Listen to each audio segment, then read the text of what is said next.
నమస్కారం. తెలుగు గంగా న్యూస్ కి స్వాగతం. ఏకొండూరు మండలం గిరిజన సంక్షేమ బాలుర ఆశ్రమ ఉన్నత పాఠశాలలో ప్రపంచ ఆదివాసీ దినోత్సవ జిల్లా స్థాయి వేడుకల్లో పాల్గొన్న శాసనసభ్యులు కొలికపూడి శ్రీనివాసరావు మాట్లాడుతూ, కొంతమంది తప్పుడు ప్రచారం చేస్తున్నారు. ఒక యాప్ ద్వారా కలెక్టర్ వారి పర్యవేక్షణలో ఏకొండూరు ప్రాంతంలో నీటిని సప్లై చేస్తుంటే చేయట్లేదు అని చెప్తున్నారు. అలాంటి వారిని చెప్పు తెగే వరకు కొడతా అని అన్నారు. ఎందుకంటే కొంతమంది దుష్ప్రచారం చేస్తున్నారు. 20 రోజుల నుంచి నీళ్ళు రావట్లేదు, 23 రోజుల నుంచి నీళ్ళు రావట్లేదు, చెప్పు తెగిందా కొడతాం. అలాంటి వాడు చెప్పు తెగిందా కొడతా.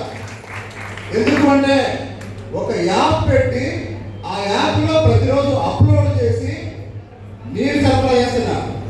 ఎక్కడైనా నీళ్లు అందకపోతే ఆ రోజు చాలా ఇబ్బందిగా ఫీల్ అవుతాను నేను.